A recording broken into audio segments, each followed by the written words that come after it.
हर हर महादेव। सावन का हर दिन कोई साधारण दिन नहीं होता।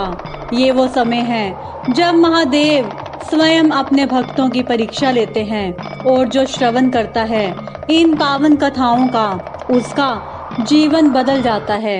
आज सावन का 7वां दिन है और साथ ही आगे बढ़ रही है शिव शक्ति मिलन की यह अलौकिक कथा। पिछले अध्याय में आपने सुना कैसे माता मैना ने गर्भ धारण किया, कैसे देवी उमा का प्रकाश हिमालय की गोद में उतरा।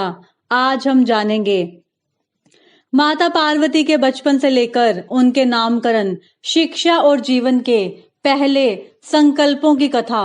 नारद जी हिमवान के पास आते हैं और भविष्यवाणी करते हैं कि यह कन्या कोई साधारण नहीं, स्वयं शिवा है। हिमालय आनंद में झूम उठते हैं और कन्या का नामकरण होता है काली शिवा। और फिर स्नेह से माता कहती है उमा, अरे तप मत कर। माता उमा का विज्ञा अधिगम, लोकों में उनके नाम का यश फैलना।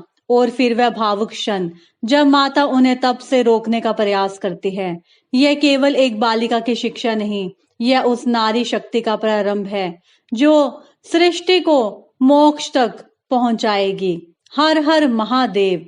श्री रुद्र पुराण रुद्र संहिता तृतीय खंड अध्याय 7 पार्वती का नामकरण और विद्याध्ययन। नारद जी का हिमवान के यहाँ जाना, पार्वती जी का हाथ देकर भावी फल बताना। चिंतित हुए हिमवान को आश्वासन दे पार्वती का विवाह शिव जी के साथ करने को कहना और उनके संदेह का निवारण करना।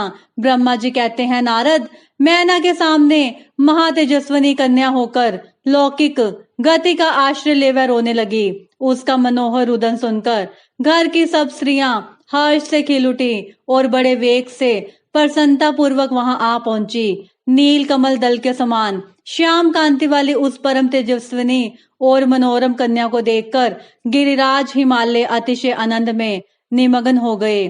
तदंतर सुंदर मुहूर्त में मुनियों के साथ हिमवान ने अपनी पुत्री के काली आदि सुखदायक नाम रखे।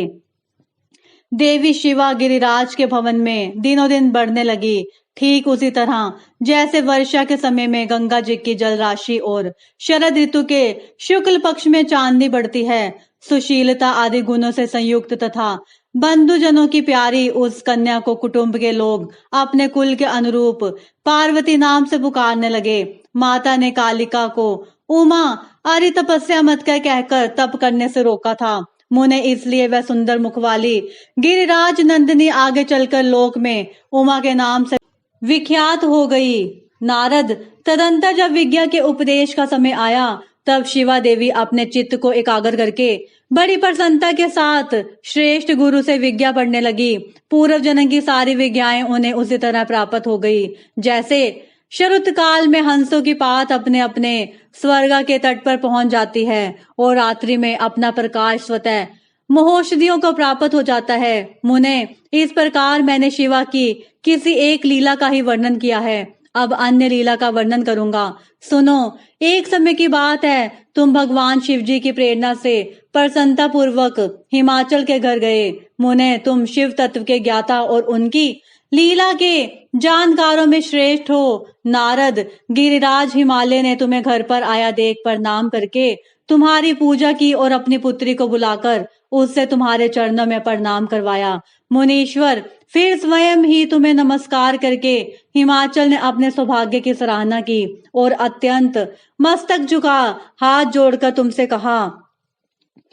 हिमालय बोले, हे मुने नारद, हे ब्रह्मपुत्रों में श्रेष्ठ ज्ञानवान प्रभो, आप सर्वज्ञ हैं और कृपा पूर्वक दूसरों के उपकार में लगे रहते हैं। मेरी पुत्री की जन्म कुंडली में जो गुण दोष हो उसे बताइए। मेरी बेटी किसकी सौभाग्यवती प्रिय पत्नी होगी? ब्रह्मा जी कहते हैं, मुनि श्रेष्ठ, तुम बातचीत में कुशल और कौतुकी हो तो गिरिराज हिमालय के ऐसा कहने पर तुमने कालिका का हाथ देखा और उसके संपूर्ण अंगों पर विशेष रूप से दृष्टिपात करके हिमालय से इस प्रकार कहना आरंभ किया। नारद बोले, शैलराज और मैना, आपकी यह पुत्री चंद्रमा की आदि कला के समान बड़ी है। समस्त शुभ लक्षण इसके अंगों की शोभा बढ़ाते हैं। यह अपने पति के लिए अत्यंत सुखदायिनी होगी और माता पिता की भी कीर्ति बढ़ाएगी। संसार की समस्त नारियों में यह परम साध्वी और सब जनों को सदा महान आनंद देने वाली होगी।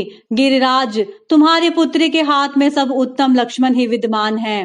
केवल एक रेखा विलक्षण है, उसका यथार्थ फल सुनो। इसे ऐसा पति प्राप्त होगा जो योगी, नंग ढड़ंग रहने वाला, निर्गुण और निष्काम होगा। उसके ना माँ होगी ना बाप, उसे मान सम्मान का भी कोई ख्याल नहीं रहेगा और वह सदा अमंगल वेश धारण करेगा। ब्रह्मा जी कहते हैं, नारद, तुम्हारी इस बात को सुन और सत्य मानकर मेना तथा हिमाचल दोनों पति पत्नी बहुत दुखित हुए। परंतु जगदम्बा शिवा तुम्हारे ऐसे वचन को सुनकर और लक्षणों द्वारा उस भावी पति को शिव मानकर मन ही मन हर्ष से खिल उठी। हर हर महादेव। मेरी शिव शंभु भोलेनाथ से ये प्रार्थना है, जो भी भगत जन समय निकाल कर इस कथा का श्रवण कर रहे हैं, शंकर भगवान सभी भगत जनों का कल्याण करें, सबकी मनोकामना पूरी करें। हर हर महादेव। नारद जी की बात कभी झूठ नहीं हो सकती, यह सोचकर शिवा भगवान शिव जी के युगल चरणों में संपूर्ण हृदय से अत्यंत स्नेह करने लगी। नारद, उस समय मन ही मन दुखी हो हिमवान ने तुमसे कहा, मुने, उस रेखा को फल सुनकर मुझे बड़ा दुख हुआ है। मैं अपनी पुत्री को उससे बचाने के लिए क्या उपाय करूं? मुने, तुम महान कौतुक करने वाले और वार्तालाप विषाद से हिमवान की बात सुनकर अपने मंगलकारी वचनों द्वारा उनका हर्ष बढ़ाते हुए तुमने इस प्रकार कहा। नारद बोले, गिरिराज, तुम स्नेह पूर्वक सुनो, मेरी बात सच्ची है, वह झूठ नहीं होगी। हाथ की रेखा ब्रह्मा जी की लिपि है, निश्चय ही वह मिथ्या नहीं हो सकती। अतः शैल प्रवर इस कन्या को वैसा ही पति मिलेगा, इसमें संशय नहीं। परंतु इस रेखा के फल से बचने के लिए एक उपाय भी है, उसे प्रेम पूर्वक सुनो। उसे करने से तुम्हें सुख मिलेगा। मैंने जैसे वर का निरूपण किया है, वैसा ही भगवान शंकर है। वे सर्व समर्थ हैं, लीला के लिए अनेक रूप धारण करते रहते हैं। ओम नमः शिवाय उनमें समस्त कुलक्षण सद्गुणों के समान हो जाएंगे। समर्थ पुरुष में कोई दोष भी हो तो वह उसे दुख नहीं देता, असमर्थ के लिए ही वह दुखदायक होता है। इस विषय में सूर्य, अग्नि और गंगा का दृष्टांत सामने रखना चाहिए। इसलिए तुम विवेक पूर्वक अपनी कन्या शिवा को भगवान शिव के हाथ में सौंप दो। भगवान शिव सबके ईश्वर, सेव्य, निर्विकार, समर्थशाली और अविनाशी हैं। वे जल्दी ही प्रसन्न हो जाते हैं, अतः शिवा को ग्रहण कर लेंगे, इसमें संशय नहीं। विशेषतः वे तपस्या से वश में हो जाते हैं। यदि शिवा तप करे तो सब काम ठीक हो जाएगा। सर्वेश्वर शिव सर्व प्रकार से समर्थ हैं। हर हर महादेव। वे इंद्र के वज्र का भी विनाश कर सकते हैं। ब्रह्मा जी उनके अधीन है तथा वे सबको सुख देने वाले हैं। पार्वती भगवान शंकर की प्यारी पत्नी होगी। वह सदा रुद्रदेव के अनुकूल रहेगी, क्योंकि यह महासाध्वी और उत्तम व्रत का पालन करने वाली, हे माता, पिता के सुख को बढ़ाने वाली है। यह तपस्या करके भगवान शिव के मन को अपने वश में कर लेगी और वे भगवान भी इसके सिवा किसी दूसरी स्त्री से विवाह नहीं करेंगे। इन दोनों का प्रेम एक दूसरे के अनुरूप है। वैसा उच्च कोटि का प्रेम ना तो किसी का हुआ है, ना इस समय है और ना आगे होगा। गिरिश्रेष्ठ, इन्हें देवताओं के कार्य करने हैं। उनके जो काम नष्ट पराये हो गए हैं, उन सबका इनके द्वारा पुनः उज्जीवन या उद्धार होगा। आदिराज, आपकी कन्या को पाकर ही भगवान हर अर्धनारीश्वर होंगे। इन दोनों का पुनः हर्ष पूर्वक मिलन होगा।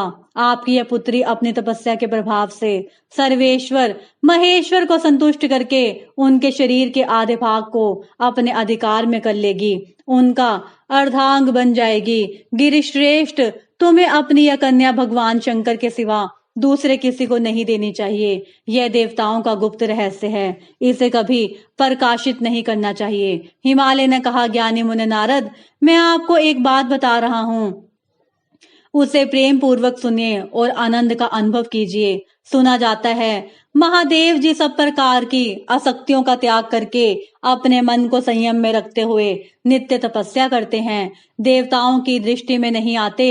वे देववर्षीय ध्यान मगन में स्थित हुए वे भगवान शंभु पर ब्रह्म में लगाए हुए अपने मन को कैसे हटाएंगे? ध्यान छोड़कर विवाह करने को कैसे उद्यत होंगे? इस विषय में मुझे महान संदेह है। दीपक की लोक के समान, प्रकाशमान, अविनाशी, प्रकृति से परे, निर्विकार, निर्गुण, सगुण, निर्विशेष और निरी, जो परम ब्रह्म है वही उनका सदाशिव नामक स्वरूप है। अतः वे उसी का सर्वत्र साक्षात्कार करते हैं, किसी बाहर अनात्म वस्तु पर दृष्टि नहीं डालते। मुने, यहाँ आए हुए किन्नरों के मुख से उनके विषय में नित्य ऐसे ही बात सुनी जाती है। क्या वह बात मिथ्या ही है? विशेषता यह बात भी सुनने में आती है कि भगवान हर ने पूर्व काल में सती के समक्ष एक प्रतिज्ञा की थी। उन्होंने कहा था, दक्ष कुमारी प्यारी सती, मैं तुम्हारे सिवा किसी दूसरी स्त्री को अपनी पत्नी बनाने के लिए ना वरण करूंगा ना ग्रहण। यह मैं तुम्हें सत्य कहता हूँ। इस प्रकार सती के साथ उन्होंने पहले ही प्रतिज्ञा कर ली। अब सती के मर जाने पर वे दूसरी किसी स्त्री को कैसे धारण करेंगे? यह सुनकर नारद ने कहा, महामते गिरिराज, इस विषय में तुम्हें चिंता नहीं करनी चाहिए। तुम्हारी यह पुत्री काली ही पूर्व काल में दक्ष कन्या सती हुई थी। उस समय इसी का सदा सर्व मंगलदायी सती नाम था। वे सती दक्ष कन्या होकर रुद्र की प्यारी पत्नी हुई थी। उन्होंने पिता के यज्ञ में अनादर पाकर तथा भगवान शंकर का भी अपमान हुआ देखकर क्रोध पूर्वक अपने शरीर को त्याग दिया था। वे ही सती फिर तुम्हारे घर में उत्पन्न हुई हैं। तुम्हारी पुत्री साक्षात जगदम्बा शिवा हैं। यह पार्वती भगवान हर की पली होंगी, इसमें संशय नहीं। नारद, ये सब बातें तुमने हिमवान को विस्तार पूर्वक बताई। पार्वती का वह पूर्व रूप और चरित्र प्रीति को बढ़ाने वाला है। काली के उस संपूर्ण पूर्व वृतांत को तुम्हारे मुख से सुनकर हिमवान अपनी पत्नी और पुत्र के साथ तत्काल संदेह रहित हो गए हैं। इसी तरह तुम्हारे मुख से अपनी उस पूर्व कथा को सुनकर काली ने लज्जा के मारे मस्तक झुका लिया और उसके मुख पर मंद मुस्कान की प्रभा फैल गई। गिरिराज हिमालय पार्वती के उस चरित्र को सुनकर उसके माथे पर हाथ फेरने लगे और मस्तक मूंद कर उसे अपने आसन के पास ही बिठा लिया।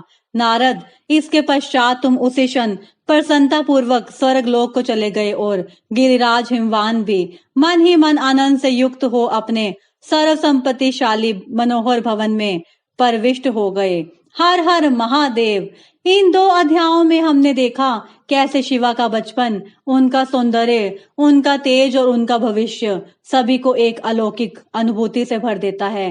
पार्वती नाम की शक्ति जो एक दिन स्वयं महादेव की अर्धांगिनी बनेगी, आज अपने ज्ञान, सौंदर्य और संयम से लोगों को मोहित कर रही है। कल हम सुनेंगे अध्याय 9, जिसमें आरंभ होगा माता उमा का तप और उनकी दृढ़ साधना, जिसे देखकर स्वयं त्रिलोक हिल उठेगा। सुनते रहिए प्रभु के प्यारे परसावन की महाकथा। हर हर महादेव। जय शिव शंकर भोलेनाथ। मेरी भोलेनाथ से प्रार्थना है, हे भोले भंडारी, जो भी भगत जन समय निकाल कर इस कथा का श्रवण कर रहे हैं, भोलेनाथ सभी भगत जनों का कल्याण करें, सबकी मनोकामना पूर्ण करें। हर हर महादेव। ओम नमः शिवाय।